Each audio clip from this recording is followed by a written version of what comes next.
Thanks for listening to the Pop Culture Cosmos and the PCC Multiverse. Check out more great podcasts today on one of these awesome affiliate networks. You're listening to a Weeby Geeks Network podcast.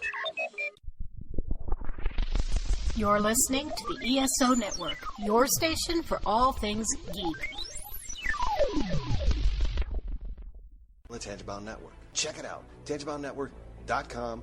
Listen to this show, the latest episode, every time. A proud member of the Good and Geek Network. The opinions expressed are those of each individual. Check out all the other geeky podcasts over at GonnaGeekNetwork.com and get ready, because geekiness begins in 3, 2, 1. On this week's program, the future of Marvel television looks a whole lot brighter. Does Paul Wight's arrival mean AEW Dynamite's a big show? And GameStop's price surge goes up again with the help of McDonald's? All this and more as we reach our next stop, the PCC Multiverse. Don't be alarmed. The quasi-shimmering light before you is a trans-dimensional gateway to other worlds, other voices, other thoughts, and other realities. Up feels like down, and down feels like the number 7 on a Wednesday morning.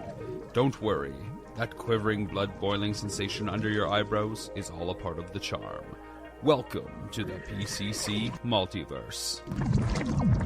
And we're back with another episode of the PCC Multiverse. This is Gerald Glasser from Pop Culture Cosmos, Game Source, Inside Sports Fantasy Football, and the Lakers Fast Break.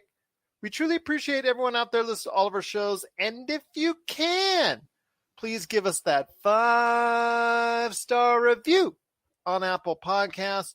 Plus, if you can like, share, subscribe, follow, or do anything that you can to support us right here at Pop Culture Cosmos, including our awesome, updated, and truly, truly active Twitch channel, please go ahead and do so by typing in Pop Culture Cosmos when you're on Twitch and following our tremendous amount of RPG games going on every day, plus the archives of our shows, archives of some of our best interviews. They're all going on that channel right now at Twitch. But it wouldn't be a PCC Multiverse without my good friend. It's our man at Castle PCC on the Twitter and Instagram. You got to check out what he's doing today. For everything that he does from the Pop Culture Cosmos, it is my good friend. It is Marcus de la Garza. And Marcus, Monday I was kind of worried about the show for this week because of the fact that, it was looking really slow. Monday was an absolutely dead day almost in pop culture. Then it blew up by Wednesday and Thursday, and oh my gosh, pop culture has taken over. It has, man. I do want to say shout out to Rob. Thank you for being a part of the stream tonight. And thank you for everything you do for us, man. Very much appreciated. I do want to say, Pop Culture Cosmos family, I said I was going to do something, and I did it. I built a workbench, and I've got all my drone stuff. We're going to be building some things here in the next week or two. I have half my parts ordered. I'm thinking about doing a live stream while I build. Maybe we can put that on Twitch. Didn't talk to you about that before this moment. Folks, you're listening to this happen in real time. You're cool with me on that. If people watch it, hey, not a problem. Not a problem with me on that right here at the Pop Culture Cosmos, either on Facebook, YouTube, or Twitch. We're showing streams all over the place. Just check us out, social media, Pop Culture Cosmos. But we've got a tremendous show for you today. But I do want to go ahead and apologize. There is so much pop culture news out there, so much going on that we cannot cover it in its entirety on today's program. There's just so much. So I've split it up between Marcus, and then if he wants to come back on the weekend, he may or may not. It's up to him. But Josh on the weekend and I are going to cover a ton more, including WandaVision Episode 8 in detail. So stay tuned for that on Monday's show. But there's a ton of stuff that we want to talk about, including Henry Cavill, Mass Effect, also as well the future of Paramount Plus as it goes live next week. So we're looking forward to go ahead and talk about it on Monday's show. But we've got a great show to talk about for today because, again, there's so much news. Want to hit the hard topics. We're going to be able to have to cover them as best we can. Going to go ahead and talk about the stuff that Kevin Feige talked about at the latest TCAs. Also want to go ahead and talk about the big show heading to All Elite Wrestling. Is that something that's going to change the needle in any direction? Most people say no. Some people say yes. So we'll talk about that coming up as well. Sony State of Play. Any big announcements? There was one that caught our eye, so we'll talk about that.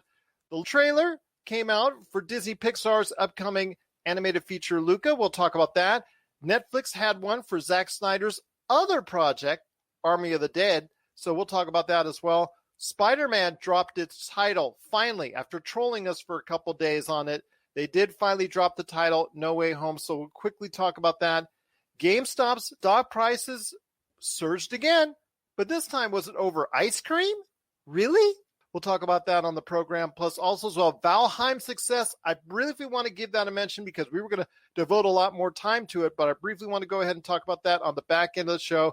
There's a ton of stuff to talk about, but I do want to go ahead and make sure everybody knows out there for today's show on the back half of the hour that we've got our annual Rock and Roll Hall of Fame nominees debate, where we talk about all the nominees and who we decide who's going to get in, who's going to be overlooked, and who's also just got flat out snubbed.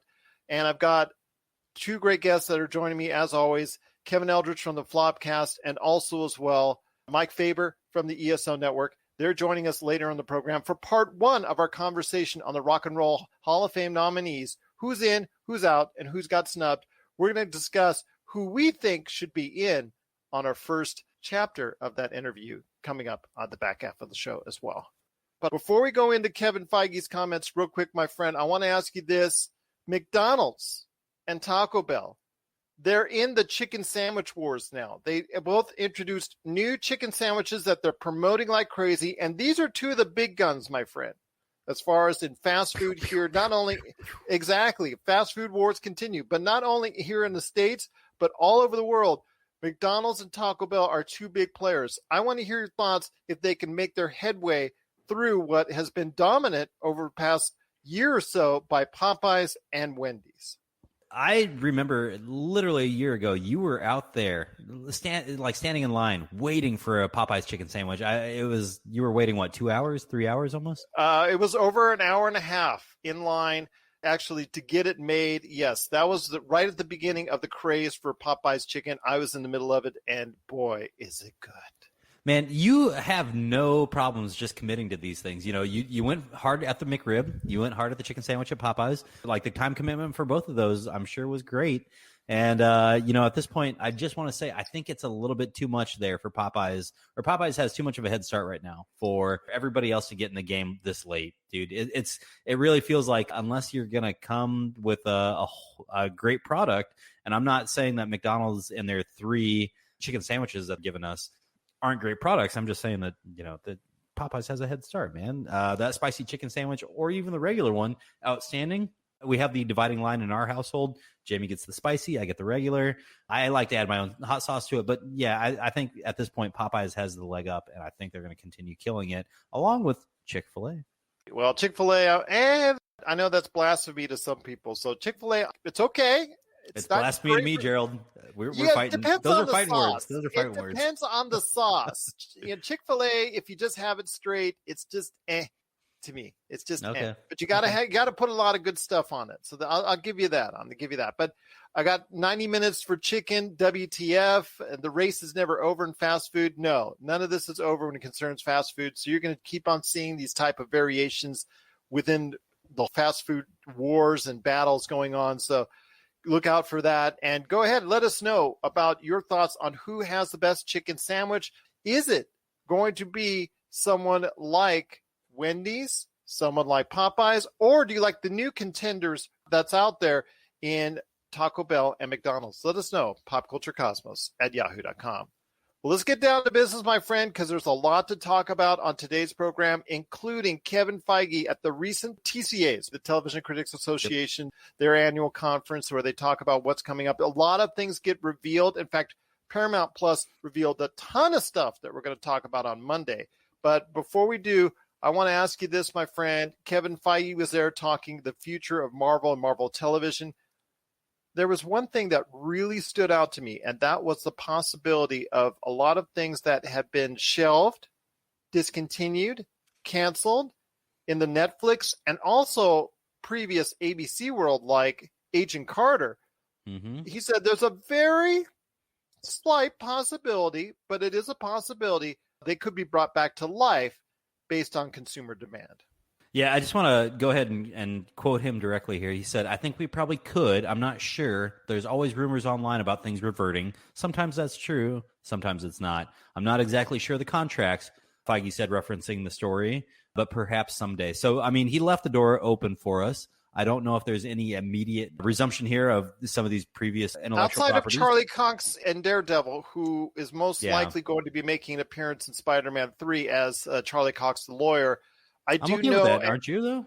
Yeah, I have no problems with that. He is the most popular of the Defenders that was on Netflix. That was actually the most popular show that was out there. Mm-hmm. I do also want to mention that the rights to Jessica Jones and the Punisher, which were the last two of the Defenders to have its rights held by Netflix, that has reverted back to Marvel. So they're free and clear on those. The only one I think that still has the rights as far as any entanglement are anything relating to Sony, aka Spider-Man, or also as well the Universal Hulk thingy where he can't star in his own movie under Marvel's banner.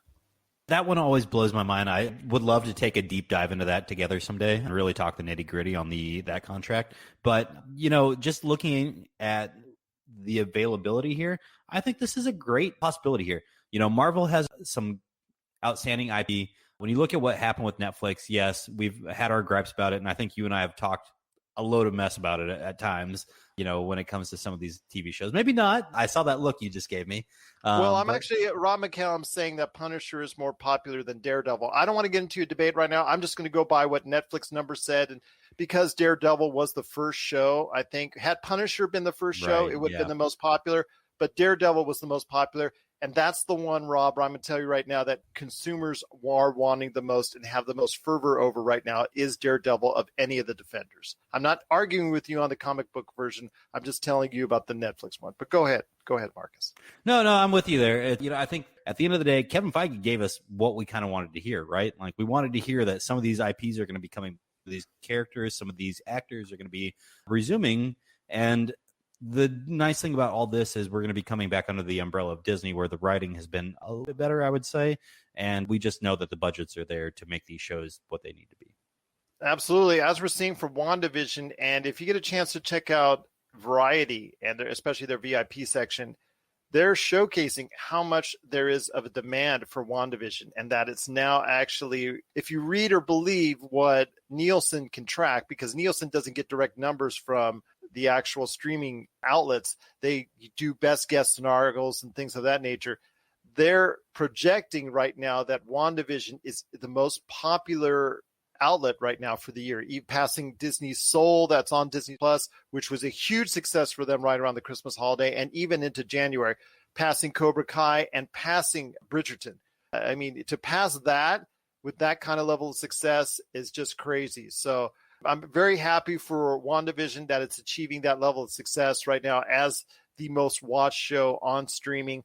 And you could tell that just the comments that he made just brings a whole lot of new perspective into life. Now, mind you, I know Kevin Feige already has everything mapped out as far as the way he wants to, but if there's enough demand for a Punisher, Rob McCallum, or if there's enough demand for a Daredevil or whatever, as far as the show is concerned, even bringing back Agent Carter for a season 3 or something like that, he'll do it.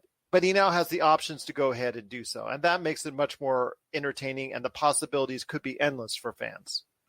Let us know what you're thinking out there. I'm really looking forward to bringing some of these characters back. Gerald, I'm just of the mindset now that WandaVision can do no wrong. I know we have talked about this for a while, and we could go on this for another 30 minutes, but WandaVision really is turning things up here for me, and I'm really enjoying where we're at. Feige made some comments about even Pietro being cast and some of the things that were going on with that. He also said, well, hold on. He also said that there's a possibility of extending some of these shows. Some of these shows will not just be a season 1. And so, obviously the speculation turned to WandaVision. I don't think he was originally scoping out WandaVision as a 2 or more season type of show. I think it was only going to be a 1 season knockoff, but its success might just change all that out. For me, the original vision should reign true. If you only saw this as a 1 season kind of thing, just keep it 1 season. Don't try and milk it for everything it's worth. There's something about the writing and just the artistry there that just keep it with whatever your original vision is, because I feel like when you start adapting things, that's when things go haywire. But I feel like we should maybe leave that one there. And man, Gerald, I hate leaving topics like Marvel because I feel like we could talk all night. About Marvel, indeed. But Yeah. again, there's Loki. That's been rumored to have possibly a season 2 in the future. Falcon and the Winter Soldier, that could easily, I'm sure, continue that if it's perceived well enough. That could easily have a season 2. The What If shows, that could also be another possibility as well. So we're looking forward to it. I know Rob McCallum says he's not entirely enthused about WandaVision. He said it's solid, but it's not all that. It does lead into Doctor Strange. Yes, Doctor Strange 2. It does lead into Spider-Man 3. It's going to have some elements there. But again, this could be a way for, if people want it, they might just go ahead and now have that possibility. I mean, he's leaving the door open. He's smart enough to say, you know what, the door is not closed, that being Kevin Feige. And that's what I appreciate, is the fact that he's not closing any of these doors and saying outright no to anything at this point in time. Hey, just want to say that I agree with Rob here. WandaVision is the lead into Doctor Strange, always has been. That's fine. Let it exist as a memorable two-hero team-up. Hey, man, I'm with you.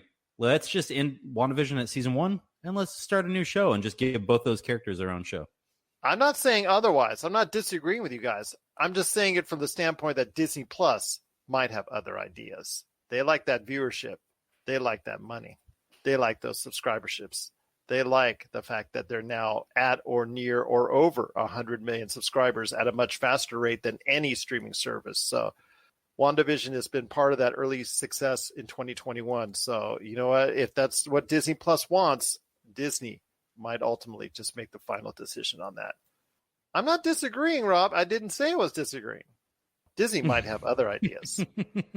What are your thoughts out there on Kevin Feige's recent comments at the TCAs in regards to the future of the Marvel Cinematic Universe and all the possibilities that are now expounded upon that he could go ahead and bring in from the Defenders, Agent Carter, and so much more? Anything is now a possibility.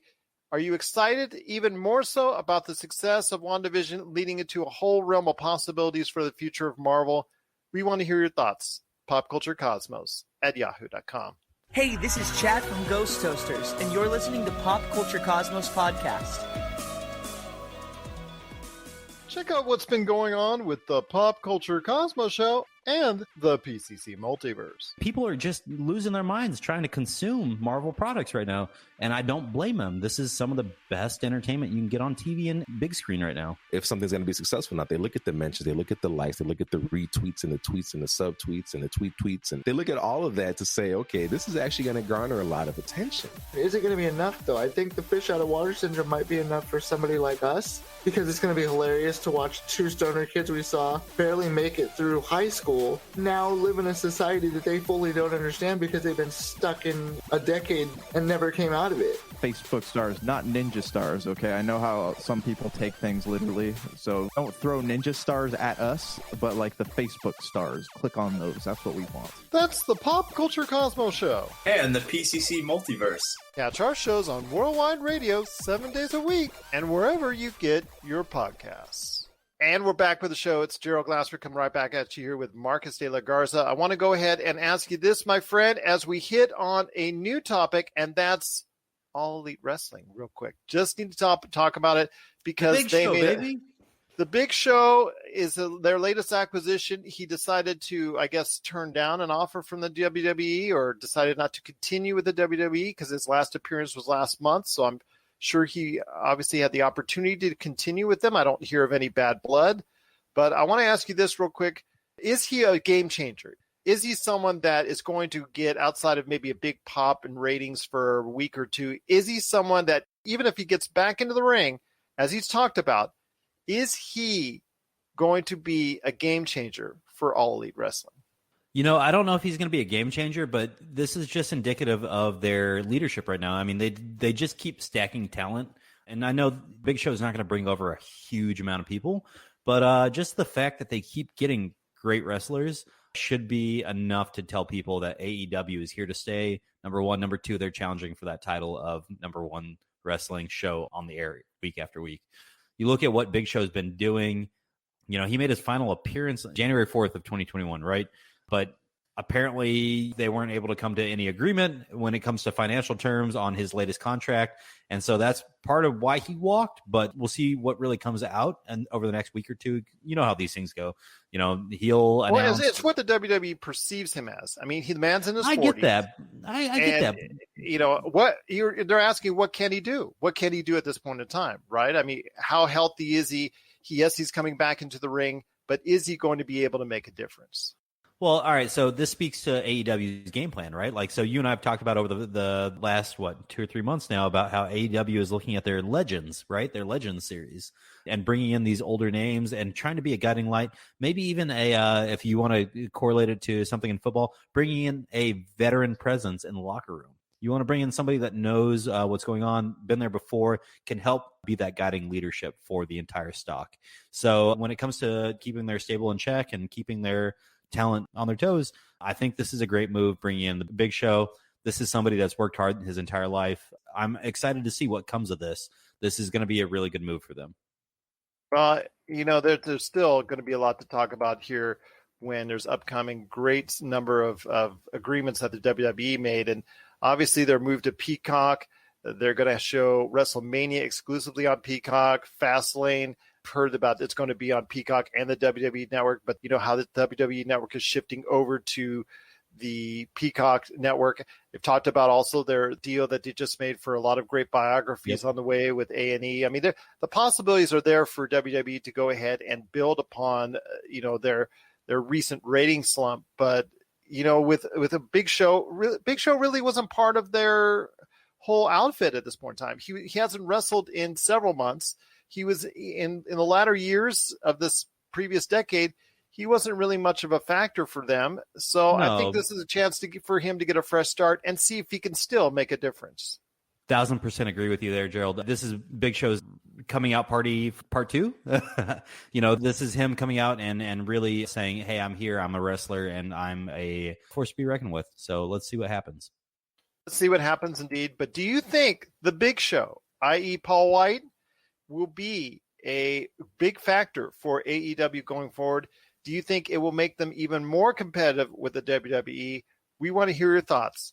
popculturecosmos@yahoo.com. My friend, there's still so much more to talk about on today's program. The latest Spider-Man name that's been given. All these home names have been thrown out there and tossed out there, and they were actually trolling a lot of people. I like the one that they trolled everyone on was Spider-Man Home Depot. I like that one the best. But the one that ultimately did come to pass, and they did finally admit that it's going to be this way. This is the title that's going to remain. It is Spider-Man No Way Home. It's not the title that got me, but was right under it. And when they showed you the title and the graphic, they said specifically will be in theaters only this Christmas. And I understand it's Sony, which really doesn't have an outfit to really just snap this on. I mean, they make deals with Netflix. I don't think Crackle is ever going to be something more than just this little side pet project that they have, that they've had forever now. And I don't think that they're just going to go ahead and slap it on Disney Plus, as well, right there for you. So it is coming out to theaters exclusively this Christmas, but I want to hear your thoughts on Spider-Man's new title in Spider-Man 3, No Way Home. Yeah, man, I think this is a great step in the right direction here. I feel like Spider-Man is heading in the right direction when it comes to the combination of Sony and Marvel. We've been trending upwards, and this is a kicker towards our next story with GameStop stuff, but we've been trending in the right direction. We've been trending upwards when it comes to Spider-Man. We've been doing things the right way. We've finally found a cast of characters or a cast of actors that we really enjoy, that have done well, and we've just continued to grow it. Talking back to a few of the episodes we've done over the last few months, Jamie Foxx coming in as Electro. We're bending some storylines here, as well as Alfred Molina with Octavius. So, I mean, this is an outstanding lineup. We've been talking about this on and off over the last few months. To me, this is what I wanted to see. I don't know about you, Gerald. This is something that I'm very interested in seeing when it comes to what's going on with No Way Home. Obviously, as we left Spider-Man 2, Spider-Man himself, Peter Parker, has been outed by a faked video by Mysterio, and he's now going to be on the run. And it's going to be a big situation for him where you see the fact that he is going to be in hiding. He is going to be doing things that is not normally what we see Spider-Man do. Plus the fact that the multiverse is a real possibility, and all these different characters that we are going to see, like you were mentioning, could become a part of it, even if it's just for cameos or whatnot. So all these things and elements are throwing together. He's also been on social media saying that he just finished filming the biggest action scene ever for superheroes, which covers a lot. I'm just going to say that there if that's the case. But it's just something that we're very excited for. I think it's going to expound on the Spider-Verse even more. Will this be the last time Tom Holland is going to be in a standalone Spider-Man? We'll wait and see. I don't think so. I think they will bring him back for at least one more, plus all the Marvel stuff that he's going to do in the MCU, plus anything on the side in the Spider-Verse, like maybe he'll do a cameo in Venom 2 or something like that. We can only hope, right? Yeah, we can only hope. I mean, there's going to be all those possibilities there, but I'm looking forward to seeing what Spider-Man No Way Home and how that relates to the whole story.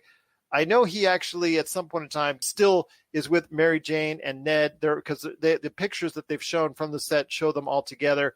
And there's been leaked footage out there of him visiting MJ. So it's not like he's going to be hiding from his girlfriend or anything like that. So No. Yeah. No. We still get some Zendaya action. That's all people need to be concerned with. That's it. Yes. Outstanding actress. Appreciate everything she does. It's going to be something very interesting for us to see how this develops and how it also shapes going forward things in the MCU. Could it help out for Doctor Strange 2? Could it help out for other stories in the Marvel Cinematic Universe, in the Disney Marvel Cinematic Universe? Could it also, at the same time, and which I'm sure it's going to, help develop other stories within the Spider-Verse? We're talking about Morbius. We're talking about Venom. We're talking about possibly Kraven the Hunter. We're talking about all these different scenarios that are out there. So we want to hear your thoughts. When it comes to a new title for Spider-Man, what are your thoughts out there on Spider-Man No Way Home?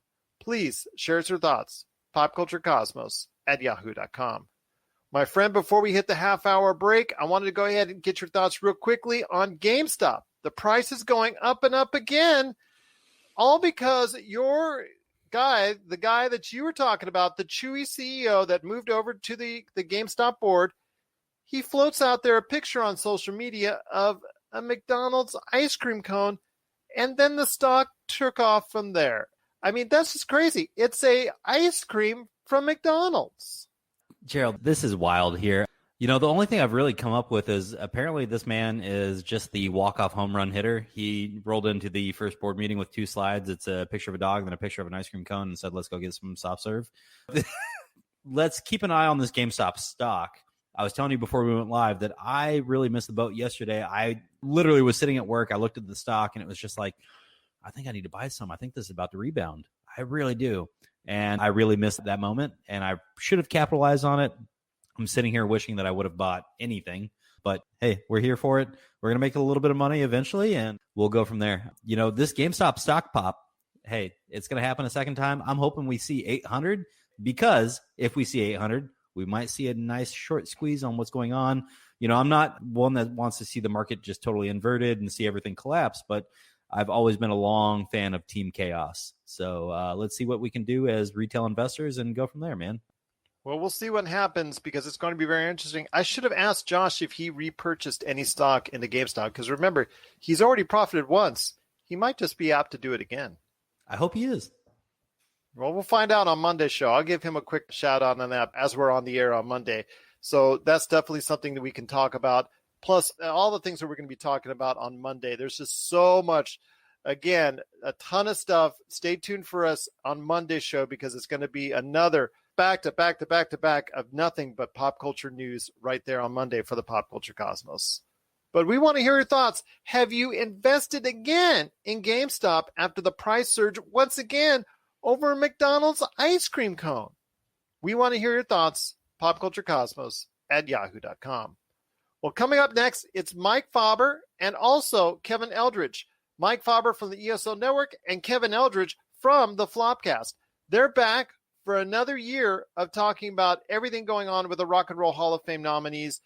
Our first part of our conversation is going to be on today's show. That is going to be all about, if we had to pick 5, who we think should be the next choices for the Rock and Roll Hall of Fame. That's coming up right after the break. This is the PCC Multiverse. Video Game Box Art, the stories behind the covers, in which we talk to the illustrators and artists who are responsible for gaming's most iconic images. Don't forget to check out Video Game Box Art, the stories behind the covers, celebrating gaming's most iconic images from the people who created them. This and many more from Rob McCallum Films.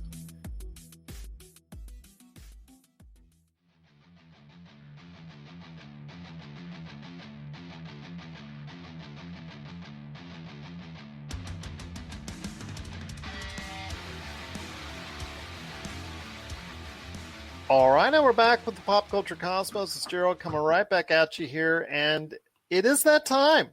Once every year, we go ahead and honor those that have been nominated for one of the greatest awards in music, and that is the Rock and Roll Hall of Fame. We honor those that have been nominated. We speculate on who we think should go in, and of course, the best part of our conversation is who got snubbed once again. And with us, it's always a once again type deal. But the guys are back here. It is truly great to have them aboard. It is Kevin Eldridge from the Flopcast and also Mike Faber from the ESO Network. Thank you, right, sir, for having us. You got it right this year. All right. Okay. So you're on the network for another year, at least. Okay. Sweet. But I'll tell you what, wherever you want to go, as far as for your geek, nerd, and pop culture podcast, there is no better place to go than the ESO Network, because not only is Kevin's show, the Flopcast, on there, not only is all the 15,386 ESO Network shows on there, all with the ESO name in front of it, because that's how you easily identify it. But you also happen to have, on occasion, twice a week, the Pop Culture Cosmos as well. So I truly appreciate, again, it's a great honor being part of the ESO Network. But gentlemen, we must now, I feel like we need to go ahead into a boardroom one of these days and do this, because I feel like we should be the ones that decide those that go into the rock and roll. We seem to have a clearer mind, less prejudice, less, I guess, a bias towards who does or who does not go in. But all right, guys, here are the nominees for this year's Rock and Roll Hall of Fame list right now for the nominees. Here we go. For everyone out there: Jay-Z, Foo Fighters, Tina Turner, Iron Maiden, Mary J. Blige, Kate Bush, Devo, The Go-Go's, Shaka Khan, Carole King, Fela Kuti, Ella Cool J, New York Dolls, Rage Against the Machine, Todd Rundgren, and Dionne Warwick. First off, you have to have at least been in the business 25 years from your first actual release of your first album in order to go ahead and be eligible. So some of these are new individuals to the nominees list. Some of them are familiar names. But guys, let's get into it. Mike, any names stand out for you? For me, I would have to say the first ladies of 80s rock has to be the Go-Go's. I am thrilled to see them up there. You know, it's long time coming too. They've been deserving for many, many years now, because their first album, which was what, Beauty and the Beat, that was what, 81, I think. Yeah. So yeah, they were eligible literally since probably now, so what, 2006.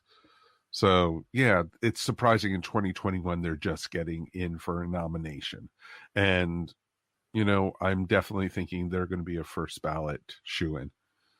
Well, to give you an idea, Duran Duran also, I think, debuted last month in 1981, if I'm not mistaken. Correct, and they haven't even been nominated yet. Yeah, so to give you everybody an idea, those pop culture icons from the 80s, you know, they're just now being considered in many stages. Although we have seen in recent nominees for the Hall of Fame, we've seen other 1980s stalwarts that are in there. In fact, Tina Turner, who is dominating the charts in the late 80s and 90s, she's already in there with her and Ike Turner, but she's being nominated as a solo artist, which I think is even more deserving than what the original thing she was enshrined for in the first place. Extremely so, because, you know, if they let in Stevie Nicks in a solo career, they should be letting Tina Turner in. Yeah. Because, you know, Tina Turner had way more hits than Stevie Nicks ever did. I agree and with you on that. More of an impact too. Now, Tina's one that's been long overdue, and I think that the thinking was, well, she's already in. Look, there's her name on the list. So what are you complaining about? And I think that's why it's taken this long for this wrong to finally be righted. That yeah, Tina should be in solo. Doesn't matter that she's in as a duo already. And there's precedent for this because they inducted Simon and Garfunkel, and then they inducted Simon. Yeah, that's true. Now it's Tina's turn. You're never going to see Garfunkel going in by himself. No. But Kevin, I want to ask you this: two things. This is as far as the list of nominees, this says the most females or female acts, and this also is the most racially diverse and culturally diverse of the lists that are out there, which I think is remarkable, which I think is to be commended, and I think it's awesome. But I want to hear your thoughts on some names that just stand out with you with this year's nominees before we get into all the other stuff. Yeah, well, you said it exactly right, in that this is a very impressively diverse class of nominees, and that's to the Rock Hall's credit that they clearly made a conscious effort this year to make this not just a pile of white guys from the 60s and 70s. You know, it's not that there are still many deserving white guys from the 60s and 70s that still should be in. As we may talk about coming up. Sure. But that said, you need a more diverse representation in the Rock Hall, and that's definitely what this list reflects. So I think they are to be commended for the list that they came up with. And yeah, a lot of these names, I'm a huge Go-Go's fan as well, so I was very happy to see them on. I'm a huge Devo fan, so I was happy that Devo is back for the second time nominated. I think going in, the speculation was that the two first year eligible that were assumed were going to be on the ballot, and they are, that's Jay-Z and Foo Fighters. This was the first year they were eligible, and they got right on the list, and they're probably going to get in, and deservedly so. We'll see about that if they get in We'll our see. votes. We'll see. Yeah. Again, there are a lot of artists there that not only have spearheaded their own style and which a lot of others individuals have followed, but there's also a lot of great artists. Like you said, Jay-Z's there for the first time and how he helped revolutionize the rap industry. Plus also as well, like you talked about with the Foo Fighters, with Dave Grohl's second successful band, which could be for him a second installment and enshrinement into the Hall of Fame as well. So a lot of things to think about there. All right, guys, let's go into it right now. I mean, if you had 5 you wanted to induct in, because I leave the best for last when it concerns the snubs, and that seems to be the best part of our conversation always. But I mean, there's no one that's not deserving in this list. I think it's an outstanding list. I have no problems with it. But Mike, I want to start with you first. If you had to go with 5 and just 5 in there. Okay. Because the rumor's going around that they're going to try to get 8 in this year. Well, I mean, if they do, that's awesome. That's awesome. But let's go with 5 just because it creates a lot more room where you have to leave deserving parties off. I think that's probably better for conversation. Okay. My 5, real simple. Foo Fighters, Go-Go's, Tina Turner, Jay-Z, and Carole King. Because Carole King, she's already in the Hall, but as a songwriter, not as a performer. And Tapestry is one of the largest selling albums ever by a female solo artist. And, it's a lot of the songs that are on there are mainstays in pop music. So, Carole King is very, very well known, and I think it's deserving for her to be in there. Well, that's a great list right there for you. I cannot complain with any one of those, Kevin. So if you had just 5, though, you were looking for 5 because leaves a lot of room to bump some people off. Who would that be? Yeah, man, this is difficult. And yeah, as you said, that there are a handful of perennial bridesmaids on these nomination lists. And this year, that'd be LL Cool J and Shaka Khan. They have both been nominated. Poor Shaka Khan. Many times. And I'm afraid I'm leaving them off my personal list as well, just because there's just no room if we can only pick 5. I'm going with, my personal favorites, as I said, Devo and the Go-Go's. I'm also going to pick Iron Maiden because I think that's also long overdue. That amazingly, this was the first time they had ever even been nominated, and metal Just is a on very T-shirt deficient... sales alone, I would say Iron Maiden. No, exactly. That's right. All those Eddie shirts. Exactly. But even Kevin brought up on the Flopcast, Iron Maiden wasn't very popular here in the States. It was more a European band, but they made such an impact. And like in high school and junior high, seeing everyone wearing the Iron Maiden T-shirts, and like, who is these people? Who are these guys? They weren't on top 40 radio. Casey no, Kasem not was at all. Not counting them down. They may not have been your favorite band, but they were a band that you wanted to know. Exactly. Like, who are these people?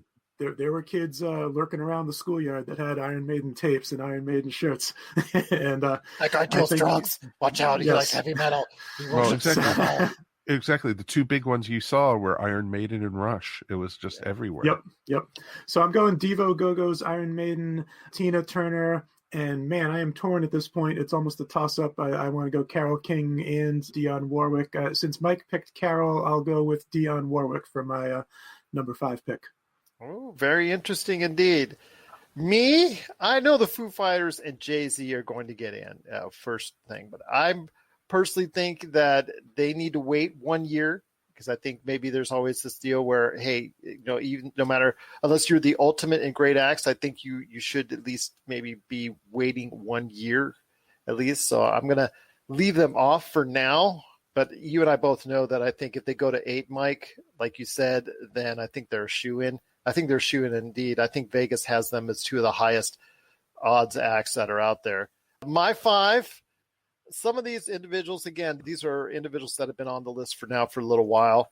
Getting to my 5 right now, Devo. Long overdue on that one. Revolutionized early techno rock and techno pop of the 80s groups that are out there. In fact, they're very early 80s, late 70s. I think that all apologies to the Go-Go's. I think the Go-Go's will get in as well in a very short nature, but I'm going to have to, of the 80s groups, I think I'm going to have to leave them out. LL Cool J.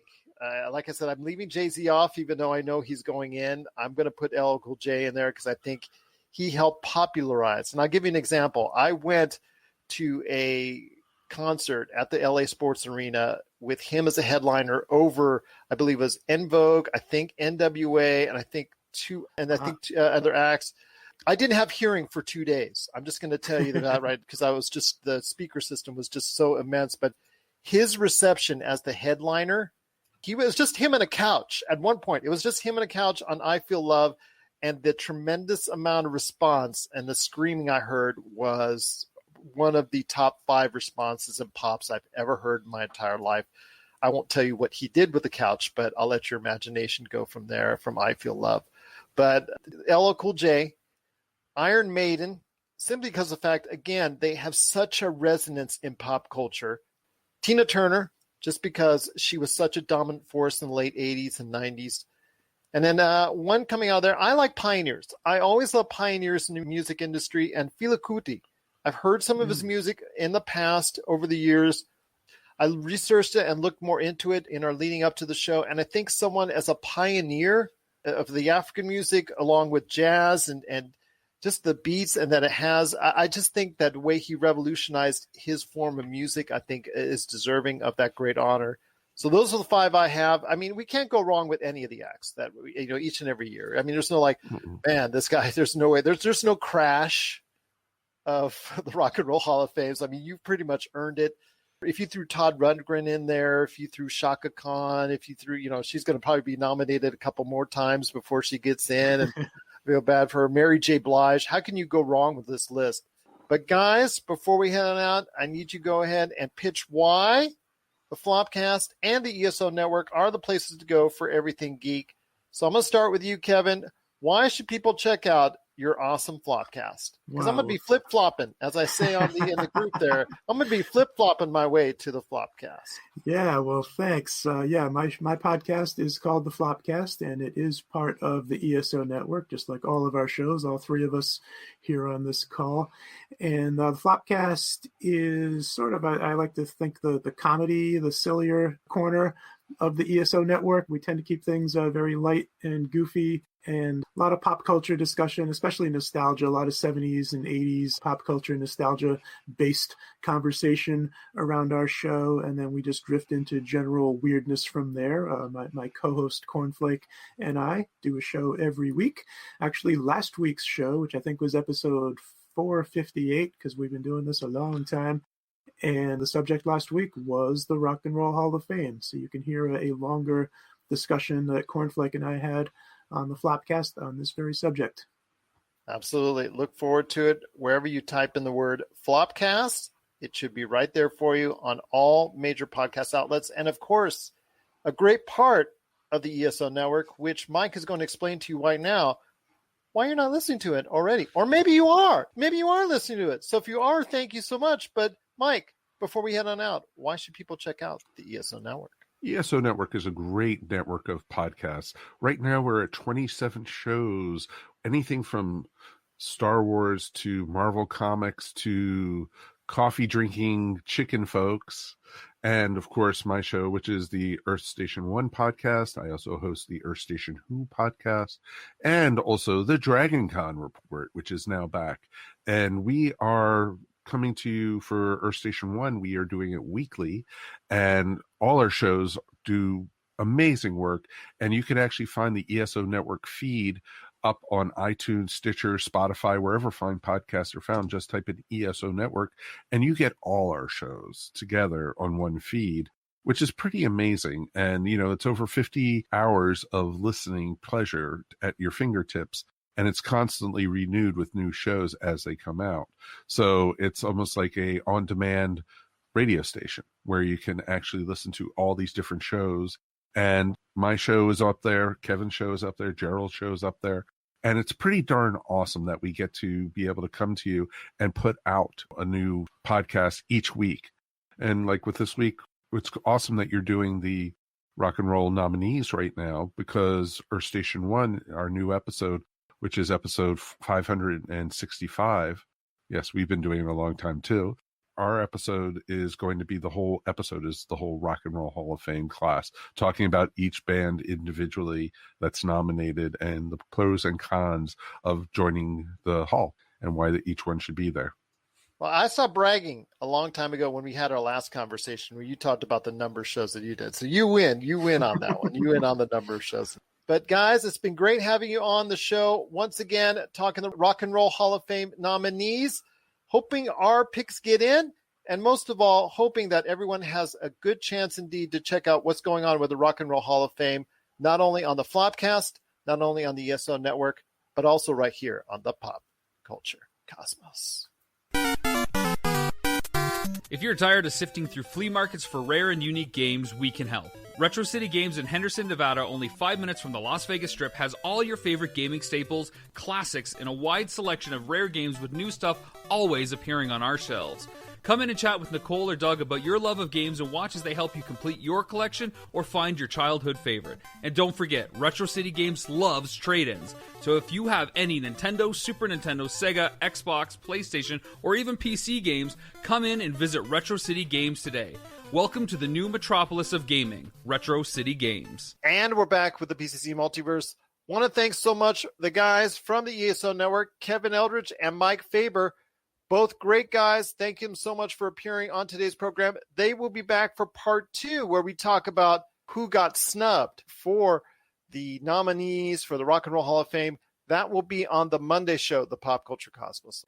But before we head on out, my friend, Marcus is back. And Marcus, did you get a chance to see Luca from Disney and Pixar?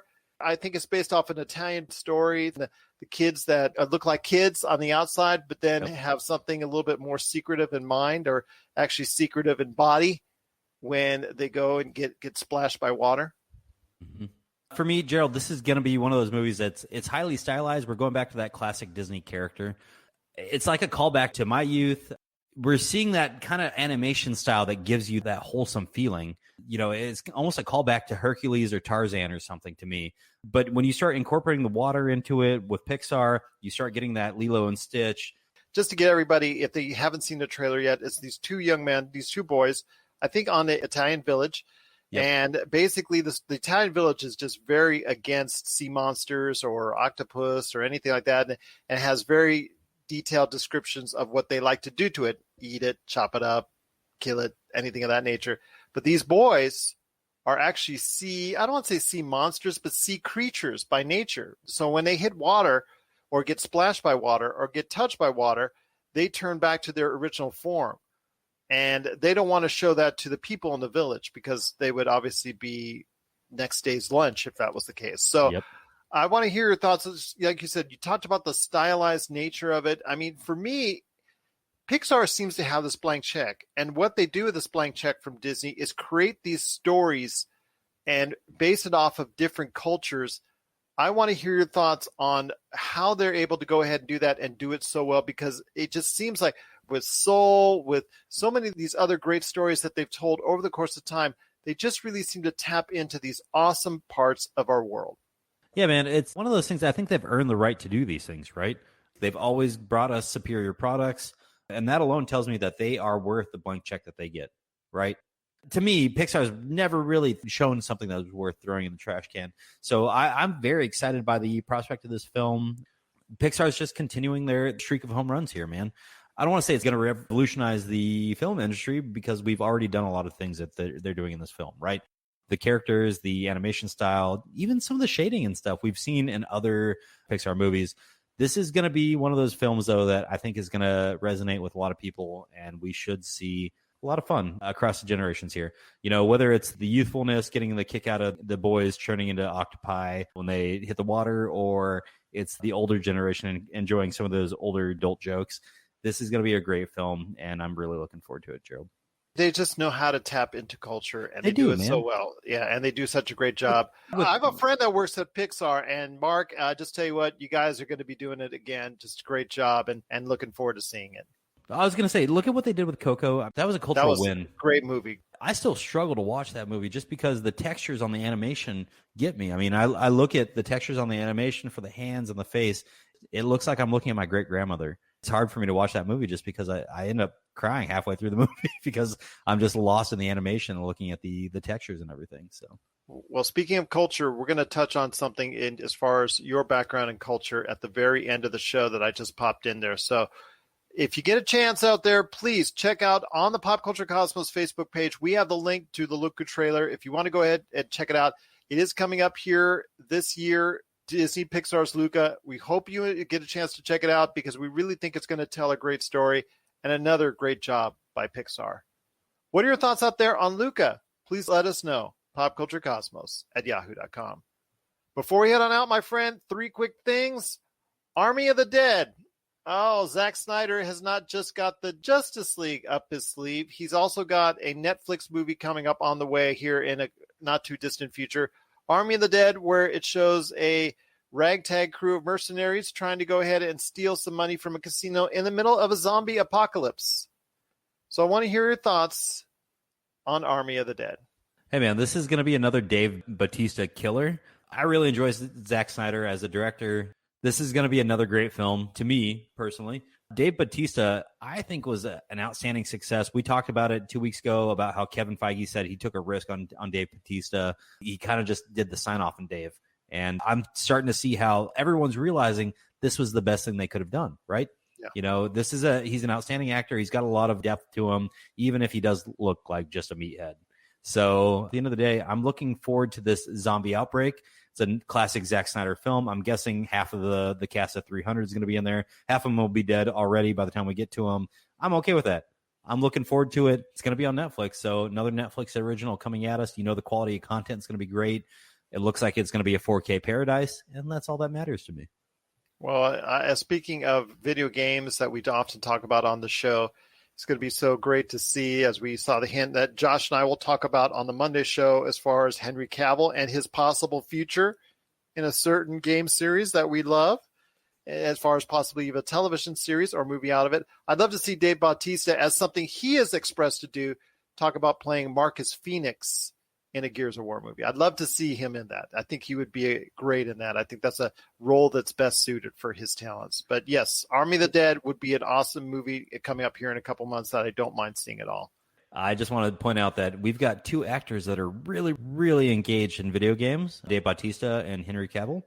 Yeah. And man, I'm really hoping that they drive the discussion here on what things should be looked at, moving forward, because Henry Cavill killed it with Witcher. I'm hoping he's going to kill it moving forward. And Dave Bautista, man, it doesn't matter what he touches. I think he's outstanding, and I think he has the potential to become a big name alongside. Well, Henry not Cavill. everything he touched turns to gold. That movie he did with the kid, he's a spy. The I kid's laughed spy, at that, man. I laughed at it. It didn't do so well. You didn't like it? office.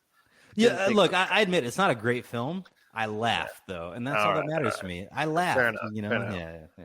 But yeah, he should be fine, and he's now one of the bigger names in Hollywood. Hopefully, following in the footsteps of The Rock, is becoming a superstar from the pro wrestling ring to box office superstardom. That may be in the future for Mr. Dave Bautista. What are your thoughts out there on Army of the Dead? Let us know. popculturecosmos@yahoo.com. Before we head on out, Valheim. I mean, I wanted to go ahead and do a deep dive into this, but we're not going to be able to have time on this week's show. Maybe we can do it on next week's show, but 4 million sold already. One of the top games on Steam. This survival game looks really fun to play, and it's really in-depth, and a lot of people are getting into it. I want to hear your thoughts real quick on Valheim. Yeah, man, I haven't got a chance to play it yet. I've watched a lot of gameplay and a lot of guides on Valheim so far, but I'm looking forward to spending some time this weekend playing. Maybe we can hop on online, let the people know what we're doing, see if anybody can join us, that kind of thing. Or you might want to stream it. I might want to stream it, man. We've got a Twitch channel, and I think our Twitch channel is waiting for some streams. So always. With that being said, let's take a look at some Valheim this weekend. And if you're interested, maybe we could stream it together. We'll see if we can do that for you. But Valheim has been a big success, a game that was under the wire, that came out to a lot of critical acclaim, but also a lot of interesting things for as far as survival aspect. But the way it approaches this genre is really something that is to be admired. And a lot of people are out there are really getting into Valheim. So keep your eye on Valheim if that becomes the next big video game hit, because there's already getting off to a great start at 4 million copies sold, and I think 500,000 concurrent users earlier this week on Steam. So those are big numbers for a game getting off to one heck of a good start. What are your thoughts out there on Valheim? I like to say that. Valheim. Are you really getting into Valheim, or do you think you really want to go ahead and jump into the world of Valheim? Let us know. popculturecosmos@yahoo.com. Well, we got through a good portion of the pop culture news today, my friend. And I also, again, want to give a big shout out and a big thank you to Mike Faber and also as well Kevin Eldridge of the ESO Network. They'll be back on the Monday show talking more about the Rock and Roll Hall of Fame nominees. But before we head on out, my friend, Blue Beetle was the reason why I wanted to go ahead and talk to you, because DC Films is their first Latino superhero movie. They just hired a director, Angel Manuel Soto, to go ahead and direct it. I just wanted to hear your thoughts before we head on out on Blue Beetle, if you wanted to go ahead and leave this in. I actually don't know a ton about Blue Beetle. I'm looking at the Wikipedia article now. Original Blue Beetle, Dan Garrett, first appeared in Fox Comics, Mystery Men Comics #1, August 1939. I'm looking forward to looking into this, doing a deep dive, really learning some history here, and then going after the actual content here. And I keep teasing that we're going to do all sorts of things on the stream here, but when we get to this point where I feel like I'm comfortable, I would love to have an open conversation, open kind of forum, talk to the fans if they're interested, and maybe have some people give me some of the things that I'm not getting just based on reading Wikipedia and some of the content that I can get my hands on. Well, I think anything that leads to a different aspect of our culture, I think it's a step in the right direction. And the creation of this first Latino superhero movie for DC Films, I think it's a step in the right direction, because we've seen all the Batmans and the Supermans and the Wonder Womans and the traditional superheroes that they have at DC Films. It's nice to see them at least reaching into these steps. They are always chasing Marvel, because Marvel seems to have a better beat on a lot of the stuff. But as far as the Latino culture, I think both of them, both Marvel and DC, could do a lot more. And at least this is a small step in the right direction. 1,000% agree with you there, Gerald. I love seeing Latino culture being pulled into pop culture, period. And I'm hoping that we have some great success here, and DC maybe is going to use this as a turning point for them. So let's hope that's the case, my friend. But I'll tell you what, it's going to be great to hear if Blue Beetle will become a success for DC Films. What are your thoughts on the first Latino oriented superhero film for DC Films, Blue Beetle, that's now in production, got a director, and now it could be a possibility to be coming on the big screen or to streaming outlets. HBO Max, perhaps. Who knows? Share us your thoughts. popculturecosmos@yahoo.com. Well, my friend, it's been a tremendous episode. I appreciate you keeping up with me because there's been a ton of news. We had Rob McCallum coming on the show as far as his comments are concerned. It's been all over the place, but any last thoughts on the way out? Last thoughts on the way out are be kind, be good to each other, and let's have another great week. Hit me up on Twitter, on Instagram. Reach out to Gerald, whether it's on Facebook or Twitch or Twitter. And let us know what you're thinking. We do love having open conversation with folks. Come talk to us. Let's talk. Absolutely. Let's talk indeed. So for Marcus de la Garza, this is Gerald Glassford. It's another beautiful day in paradise right here in the PCC Multiverse. We thank you for listening. And here's hoping you have yourself a great day.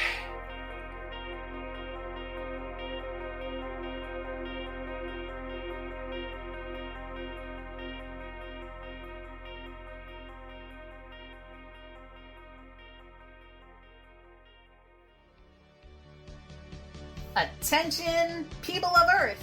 Looking for a way to kill half an hour every week? Try the Flopcast.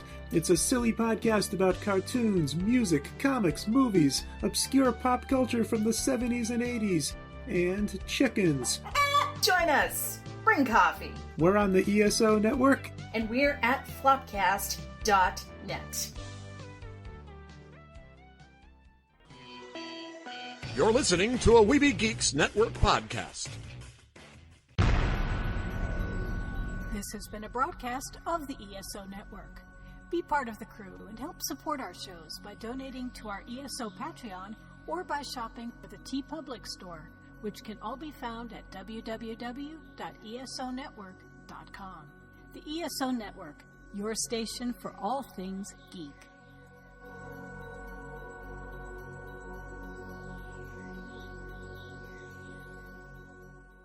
Tangent Bound Network. Let your voice be heard. TangentBoundNetwork.com. Thanks so much for downloading the Pop Culture Cosmos, and stay tuned as more great podcasts are on the way. Thanks again for listening to us here at the Pop Culture Cosmos.